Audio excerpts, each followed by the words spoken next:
எனது அன்புக்குரிய மாணவர்கள் அனைவருக்கும் அஸ்ஸலாமு அலைக்கும். நானோட ஹர்சான் சார்.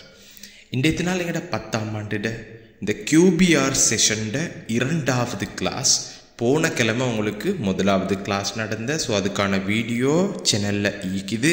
கட்டாயம் பார்க்காதாக்கள் அதையும் இந்த கிளாஸ் முடிஞ்ச அப்புறம் கட்டாயம் பார்த்துக்கோங்க. எதுக்கென்றால் அந்த 1வதுல இருந்து போனால் உங்களுக்கும் ஒரு திருப்தி ஒன்றிக்கும். அப்போ ஃபுல்லாகவே படிச்சுட்டேன்னு சொல்லி சரி, ஓகே, நாங்கள் டிரெக்டாகவே பேப்பருக்குள்ளே போகும். இந்த பேப்பர் ஆல்ரெடி உங்களுக்கு ஃப்ரீ கிளாஸ் குரூப்பில் நான் தந்தேன். அதுக்குரிய டிஸ்கிரிப்ஷனில் நான் உங்களுக்கு லிங்க் எல்லாம் போட்டுருச்சு. கட்டாயம் அதில் ஜாயின் ஆகிக்கோங்க. இப்போ நாங்கள் டிரெக்டாகவே இந்த பேப்பருக்குள்ளே போவோம். உங்களுக்கு இந்த பேப்பர் 10 கேள்விகளோட அடிப்படையில் இருந்து சொல்லித்தர மாதிரி ஸ்டார்ட் ஆக போகுது. ஸோ நாங்கள் கொஞ்சம் அடிப்படையிலேருந்து படிச்சுட்டு நலவெந்தேன்ட்டு உங்களுக்கு போக போக விளங்கும். சரி, வாங்க டிரெக்டாக கேள்வி போகும். முதலாவது கேள்வி, 9 சென்டிமீட்டர் பக்கமுள்ள சதுரத்தின் சுற்றளவிற்கு சமனான சுற்றளவை கொண்ட. முதலாவது 9 சென்டிமீட்டர்ன்றது ஒரு சதுரத்தில் ஒரு பக்கமாம். அப்போ ஃபுல் சுற்றளவத்தினேன் 4ஆல் பெருக்கணும். இதுக்கு நான் 4 பக்கம் இருந்துச்சுட்டியும். அப்போ 9 தர 4 9 4 நாங்கள் 36 போட்டுக்கொள்ளும். 36 சென்டிமீட்டர். இது சதுரத்தில். ஒரு முக்கோணி ஒன்று இருச்சியாம், சம பக்கம் முக்கோணி உண்டு. அதோட சுற்றளவும் 36ஆம். இப்போ அவன் கேட்குது ஒரு பக்கத்துக்கு எத்தினேன்னு. அப்போ உங்களுக்கு தெரியும் 3 பக்கம் சமன்னுச்சுன்னா அந்த 36 4ஆல் பிரிச்சியது இல்லை 3ஆல். காரணம் 3 பக்கம்னா இருந்துச்சு. அப்போ நாங்கள் 36 3ஆல் பிரித்தா உங்களுக்கு விட 12 சென்டிமீட்டர். இதான் கேள்வியிட விட. நான் சொல்லி தந்தது எல்லாருக்கும் தெளிவாக விளங்கினோம். ஓகே, எங்களுக்கு ஆன்சர் முக்கியம் இல்லை, ஆன்சர் வந்த மெத்தட் தான் எங்களுக்கு முக்கியம். வாங்க இப்போ 2வது கேள்வி போகும். இந்த கேள்வி பாருங்க, உருவில் தரப்பட்டுள்ள அப்படின்னு தந்துடுச்சு. XYட விடையை கேட்டுருச்சு. கன்ஃபியூஸ் ஆகிக்கொள்ளாமல் விடை எடுக்கும். ஈனை பாருங்க, சமாந்தரம் தந்துருச்சு. இதில் பாயிண்ட் என்னென்றால் எங்கே சரி இந்த மாதிரி Z மாதிரி ஒரு எழுத்து இருந்தால் இந்த இடமும் சமன். அப்போ ஈன 50ன்னா உங்களுக்கு இந்த இடத்துல எக்ஸுக்கும் 50 செல்ல இல்லைமண்ணா. அப்போ டிரெக்டாக எக்ஸு பதிலாக எதுனேன் 50. காரணம் ஒன்றும் கொடுக்க தேவையில்லை. இப்போ ஈனைக்கு 50 போட்டால் நீங்கள் படிச்சிருச்சியோ ஒரு முக்கோணியில் இப்படி கோட்டை நீட்டினா இந்த உள்ளுக்குறிச்சி இவரையும் கூட்டினா வர விட ஈனரிச்சியத்துக்கு சமனாகுக. அப்போ அதே போல் இந்த முக்கோணியை பாருங்க, இவரையும் கூட்டினா வர விட அந்த ரெண்டுக்கும் அப்படியே ஆப்போசிட் சைடில் இருந்துச்சு, வெளியில் இருந்துச்சு. இந்த வைக்கு சமனாகுண்டு. அப்போ எல்லாருக்கும் விளங்கினோம். வைட விட அந்த 50ஓட 55 நாங்கள் கூட்டணும். ஸோ டிரெக்டாக நான் 105 பாகேன்னு போட்டால் எல்லாருக்கும் விளங்குவோம். அப்போ எல்லாருக்கும் விளங்கினோம் பிள்ளைகள் இந்த இடத்துல இந்த விஷயம் உண்டு. அப்போ நாங்கள் முந்தி படித்த தேற்றங்கள் இங்கே ரிவிஷன் ஆகுது. ஸோ அந்த ரிவிஷன் ஆகத்தோட கேள்விகளை பேஸ் பண்ணித்தான் உங்களுக்கு இது ரிவிஷனாக நடந்து கொண்டிருக்குது. ஸோ அதுக்கு தான் கொஷன் பேஸ்ட் ரிவிஷன் என்று நான் பேர் வச்சிருச்சு, QBR. ஓகே, வாங்க நாங்கள் இப்போ 3வது கேள்வி போகும். காரணிப்படுத்துக. இப்போ இந்த மாதிரி கேள்வி வந்தால் நிறைய பேருக்கு கொஞ்சம் குழப்பம். நிறைய பேர் இந்த மாதிரி கேள்வி செய்தில்லை. நான் சப்போர்ட் ஒன்று தரவோ, நல்லா பார்த்துக்கோங்க. ஃபஸ்ட்டுக்கு நீங்கள் செய்ய வேண்டிய வேலை, இந்த X வர்க்கத்துக்கு முன்னுக்கு எந்த நம்பர் ஒன்று கண்ணு காணத்துக்கு இருச்சியோ இல்லை, இல்லாட்டி விட்டுடுங்க. இருந்தால் எந்த என்னட்டு பிறகு பார்க்கும். சும்மா குழப்பிக்கொள்ள தேவையில்லை. நல்லா நாங்கள் கொஞ்சம் ரிலாக்ஸ் ஆகியோம். ஈன்னு இருச்சி 15 இருச்சின்னா அந்த 15 விட வாரத்துக்கு பெருக்கங்கள் எழுதுங்கோ. 1 தர 15, 2 வாரம் இல்லைண்ணா 3 தர 5, அவ்வளோ தானண்ணா. இதில் இப்போ நீங்கள் யோசனை பண்ணுங்கோ. ஈன ப்ளஸ்ஸாக இருந்தால் இதுக்கு பேர் கூட்டாளி. ப்ளஸ்ஸாக இருந்தால் கூட்டாளி. அப்படி இல்லாட்டி ப்ளஸ்ஸாக இருந்தால் கூட்டணும்னு நினச்சிக்கோங்க. ப்ளஸ்னா கூட்டல் தானே. அப்போ ஈனை இருச்சிய 2 நம்பரையும் கூட்டினா 8 வரணும். அப்போ இதுதானே இங்கே சரியான ஷோடி. எல்லாருக்கும் அது விளங்கின, சட்டப்படியாக விளங்கின. இப்போ நீங்கள் செய்ய வேண்டியது இந்த X வர்க்கத்தை எழுதுங்கோ. இந்த 3 5ஐயும் உடச்சி எக்ஸோட ஜாயின் பண்ணுங்கோ. அப்போ 3xம் 5xம் போடுங்கினே குறியீடுகள் இப்போ போட வேணாம். 5x 3x போட வேணும். இப்போ நீங்கள் இந்த சக போட்டு 15 போடுங்க. சக போட்டு 15. இப்போ கவனிங்கோ. இப்போ செல்லுக விஷயத்தை நல்லா மைண்டுக்கு எடுத்துக்கோங்க. ப்ளஸ்ஸண்டா கூட்டணுமெண்டு சொன்னால் உண்மைதான். ப்ளஸ்ஸண்டு சொன்னால் ஒரே குறி என்று நினச்சிக்கோங்க. ஒரே குறி. அப்போ ஈனேக்கும் வரது ஒரே மாயிச்சோணும். அந்த ஒரே மாய்க்கு இருச்சோண்டிய குறியீடு தாரம் இருந்துச்சுன்னா ஈன இருச்சியத்தை தான் தூக்கி போடணும். அப்போ ஈனேக்கும் ப்ளஸ் இந்த மாதிரி கேள்வி நாங்கள் எங்களோட கிளாஸில் கூட்ட பார்த்துருச்சு. எங்களோட வியாழக்கிழமையத்திட பேப்பர் கிளாஸில் ஸ்பெஷலாக நாங்கள் இதுகள் படித்து கொண்டு வந்துருச்சு. சாரி வியாழனல்ல வெள்ளிக்கிழமை சாரி. ஓகே வாங்க நாங்கள் இப்போ டிரெக்டாக கேள்விக்குள்ள போவோம். 4 துண்டுகள் இருந்துச்சு. அந்த 4 துண்டில் நடுவால் ஒட்டையுங்க. இந்த 2லேயும் இருந்து உங்களுக்கு எக்ஸ் ஒன்றை வெளியே கெட்டிக்கலும். எடுத்தால் மீதது தாரன். இங்கே எக்ஸ் வர்க்கத்தில் ஒரு எக்ஸ் எடுத்தால் எக்ஸ் ஒன்று மீத. இந்த 3xல எக்ஸ் எடுத்தால் 3 மீத. நடுவில் கட்டாயம் குறியீடு போடணும். விளங்கினோம். இப்போ நீங்கள் செய்ய வேண்டிய வேலை இந்த ப்ராக்கெட்டை அப்படியே கொஞ்சம் இடைவெளியும் விட்டுட்டு அப்படியே பார்த்து எழுதுங்க. இப்போ தவறி 5 போடுப்பட்ட எனக்கு. ஸோ 3 போடுவேன். ஓகே அந்த ப்ராக்கெட் அப்படியே பார்த்துருந்தீங்க. இந்த நடுவில் நீங்கள் குறியீடொன்றும் நம்பர் ஒன்றும் போடணும். இப்போ நீங்கள் சொல்லுங்க இந்த எக்ஸண்டுறது தாரம் தெரியுமோ? ஈன இருச்சியனா எக்ஸண்டு அதுதான் இது. அப்போ அது இல்லாமல் மிச்சமாக தாரம் இருச்சியது நேரஞ்சி அதைத்தான் இனே போடணும். சிஸ்டத்தை பிடிச்சிக்கோங்க. இப்போ ப்ராக்கெட்டுக்குள்ளே இருச்சிய ஆன்சரை ஒரு டிப்புக்கும் இவரேம் ஜாயின் பண்ணி இன்னொரு ப்ராக்கெட்டுக்கும் போடுங்கோ. இதுதான் கேட்ட கேள்விக்கான விட. ஸோ இதில் டிரெக்டாக எடுக்க மெத்தட் ஒன்று இருந்துச்சு. அது 11ஆம் ஆண்டு நாங்கள் படித்தோம். இப்போதைக்கு கொஞ்சம் விளக்கமாக படித்து கொண்டு போகும். சரியாண்ணா? ஓகே வாங்க இப்போ அடுத்த கேள்விக்கு 4வது சட்டப்படி கேள்வி கொஞ்சம் இதில் உங்களுக்கு போட்டுருச்சு. 4வது கேள்வி. 6 7 ஒரு புள்ளியும் இது ஒரு புள்ளி சரியோ? இது இன்னொரு புள்ளி எனும் புள்ளியலை இணைக்கும் நேர்கோட்டடு சமன்பாடு. இதை இணைச்சியா நேர்கோட்டடு சமன்பாடு கேட்டுருச்சு. ஜாய் கேள்வி உண்டே. ஓகே இந்த மாதிரி கேள்வி வந்தால் எந்த செய்யணும்னு சொன்னால் ஃபஸ்ட்டுக்கு ஈன இருச்சிய இவருக்கு பேர் எக்ஸ் இவருக்கு பேர் ஒய். எக்ஸண்டு இடத்துல 0 வந்துண்டு வைங்கோ. இந்த இடத்துல இருச்சியது தான் வெட்டு துண்டு. அதை மறக்க வேணும். இது ஒரு சிஸ்டம் கள்ள கேம். ஆகவே இந்த நேர்கோட்டோட பொதுவான வடிவம் வந்து y சமன் mx சக c.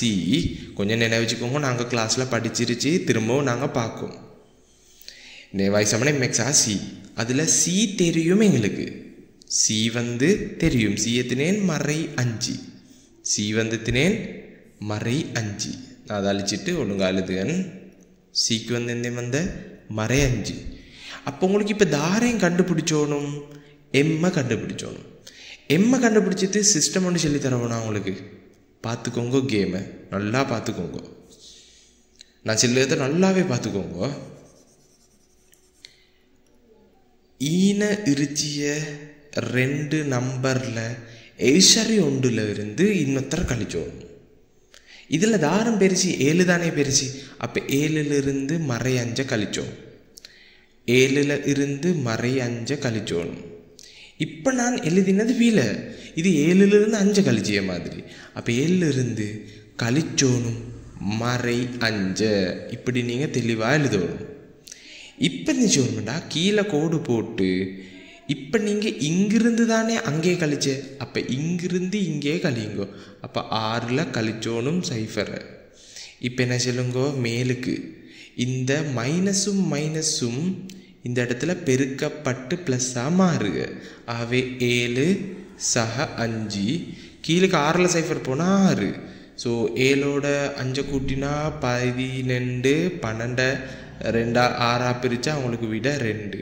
ஆகவே படித்திறனத்தின் என்னென்று கேட்டால் 2. இந்த 2 வச்சுக்கொண்டு சமன்பாடு செல்லும். y சமன் mx ஆசையில் yக்கு y என்று போடணும். எம்முக்கு பதிலாக 2 என்று போடணும். எக்ஸுக்கு x என்று போட்டு சக சி என்று போடாமல் சிக்கு எந்த வந்தோ அதை அப்படியே தூக்கி போடுங்க. சிக்கு வந்தது மறை 5. ஸோ இன்றைக்கி நீங்கள் டிரெக்டாக மறை 5 போடுங்க. எல்லாருக்கும் இதுவரை காட்டியமான பகுதி மாற கிளியராக விளங்கி இருக்கும். அப்போ 4வது கேள்வி ஓகே. அடுத்தது நாங்கள் 5வது கேள்விக்கு போவோம். 5வது கேள்விக்கு நாங்கள் போவோம். சரி, இந்த கேள்வி பாருங்க. 12லும் குறைந்த முதன்மை எண் தொடையின் மூலகங்களை பட்டியப்படுத்தணும். 12 விட குறைவண்டு சொல்லிட்டேனா, அப்போ 12 வரையலாம். 12 விட குறைஞ்ச முதன்மை எண் தொடைன்னு சொன்னால் ஃபர்ஸ்ட்டுக்கு முதன்மை எண் தொடங்குது 2ல். அப்போ நீங்கள் இந்த இடத்துல 2 கமா மூலகங்களை பட்டியப்படுத்துங்கன்னு சொல்லிட்டு 2 கமா அடுத்து என்ன பாரு 3 கமா 5 கமா 7 கமா 9 வாரதில்லை. காரணம் அது 3ஆல் பெருக்கலுமனா. ஓகே, அதெல்லாம் அடிப்படை நாங்கள் கிளாஸில் படித்தோம். ஓகே, 7 அடுத்தது 11 13 வரையலாம். ஸோ நீங்கள் இது இப்படி ப்ராக்கெட்டுக்குள்ளே கொடுத்தால் நல்லம். இதுதான் தொடையொண்ட கொடுக்க மெத்தட். ஸோ நல்லாவே விளங்கிருச்சோம். அடுத்ததாக 6வது கேள்விக்கு போவோம். எண் பரம்பல் ஒன்றின் உத்தேச இடை தந்துருச்சு, விலகல் இடை தந்துருச்சு, உண்மையான இடை கேட்டுருச்சு. இப்போ இந்த மாதிரி கேள்வியில் உங்களுக்கு ஃபஸ்ட்டுக்கு விளங்கணும். இந்த இடை என்று இருந்துச்சுன்னா அந்த இடை என்றத சமன்பாடு சிக்மா எஃப்எக்ஸு கீழே சிக்மா எஃப், அது உண்மைதான். ஆனால் இந்த உத்தேசண்டு வார இடத்துல சமன்பாடு இருந்துச்சுன்னா உத்தேச இடையோட நாங்கள் எப்போதுமே விலகல் இடையை கூட்டணும். திரும்பவும் சொல்லுங்க, எப்போவுமே உத்தேச இடையோட விலகல் இடையை கூட்டணும், எப்பயுமே கூட்டணும். ஆகவே சமனை போட்டு உத்தேச இடைக்கு 48.4 சக விலகல் இடைக்கு 0.52 கூட்டினா வரதுதான் வீடு. ஆனால் நிறைய பேருக்கு இதை கூட்ட தெரியா. தெளிவாக சொல்லி தரப்போ நீங்கள் எது சரி ஒன்றா ஃபஸ்ட்டுக்கு எழுதுங்க 48.4. இப்போ 0.52 எழுது 0.52 பச்சை பிழை இப்படி எல்லாம் கூட்டுது. இப்போ சரி படிச்சுக்கோங்க.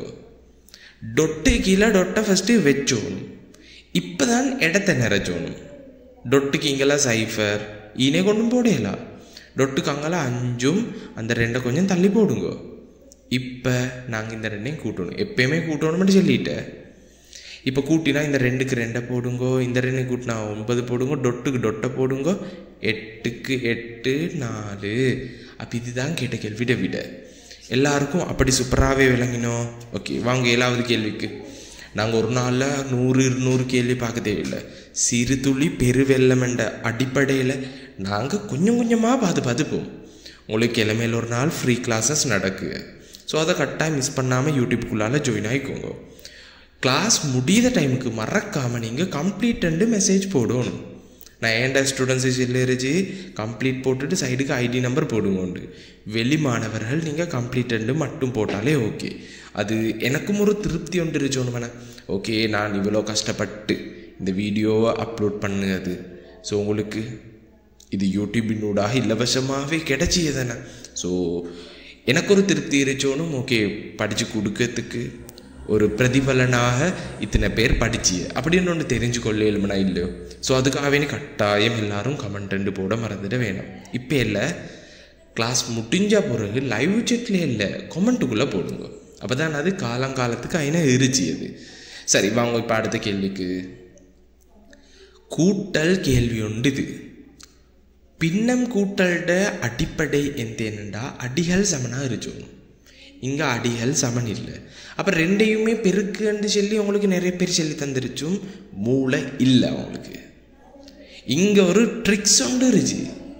எந்த ட்ரிக்ஸ் இருந்துச்சுன்னா இந்த இடத்த நல்லா பாருங்க, இந்த இடத்த நல்லா பாருங்க. இதை நீங்கள் சுற்றினால் x-3 ஆகுனா இப்போ சொல்லித்தரவோ. இதை உங்களுக்கு அப்படியே சுத்தேலும் 3 - x சுற்றினா x-3 ஆகுக. அப்படி ஆக செல்ல அதுக்குள்ளால் ஒரு மைனஸ் ஒன்று வெளிக்கு வார, அந்த வெளிக்கு வார மைனஸ் இந்த ப்ளஸ்ஸோட பெருக்கப்படுங்க. எல்லாருக்கும் இல்லைங்கண்ணே. அப்போ 3க்கு கீழே x-3 அந்த வெளிக்கு வார மைனஸ் ப்ளஸ்ஸோட பெருக்கப்பட்டு மைனஸ் ஆகினது விளங்கினோம். இப்போ சக்க 2 இப்போ அடியில் சுற்றி x-3 ஆகிட்டு. இப்போ அடிகள் சமணனா அப்போ ஒரு டிப்புக்கு அந்த அடியை எழுதிட்டு 3ல் 1 கழிச்சோணும். அப்போ டிரெக்டாக நான் அவங்களுக்கு ஆன்சர் எழுதுன்னு உண்டு. இதுதான் ஃபைனல் ஆன்சர். இந்த ட்ரிக்ஸ் எல்லாம் கொஞ்சம் நினைவு வச்சுக்கோங்க பிள்ளைகள். நான் கிளாஸில் அடிக்கடி காட்டித்தாரேன். உங்களோட கிளாஸஸில் புதன்கிழமை கிளாஸ் தியரி கிளாஸ் போகுது, ஃப்ரைடே கிளாஸஸ் பேப்பர் கிளாஸஸ் போகுது. ஸோ அதுக்கு மேலதிகமாக இந்த சாட்டர்டே கிளாஸில் இலவசமான QBR செஷன் போகுது. கட்டாயம் முழுமையாக எல்லா கிளாஸையும் அட்டெண்ட் பண்ணிக்கோங்க பிள்ளை. நான் படித்து தரது உங்களுக்கு விளங்குதாக இருந்தால் வாங்க 8வது கேள்விக்கு. உருவில் உள்ள முக்கோணிகளில் ஒருங்கி செய்யும் முக்கோணத்தோட இனம் கண்டு. ஃபஸ்ட்டு இனம் காணும். இதில் நல்லா பாருங்க, ஒரே ஒரு பக்கம்தான் இருந்துச்சு. அந்த பக்கம் தார்க்கம் கிட்டேண்டா இந்த ஒரு கோணம் அதுக்கு தான் கிட்ட. ஆனால் இங்கே இந்த கோடு வந்து டபுள் கோணத்துக்கு தான் கிட்ட. இங்கே இவர் டபுள் கோணத்துக்கு கிட்ட. அப்போ இதை வச்சே சொல்லிடலும் இதுவும் தான் ஒருங்கி செய்ய போகுது. அப்போ என்னென்னு கேட்ட சோடியை இனங்கண்டு. அப்போ இந்த இடத்துல சோடி என்னென்னு தெரியும், ஒருங்கி செய்த நிபந்தனை கேட்டுச்சு.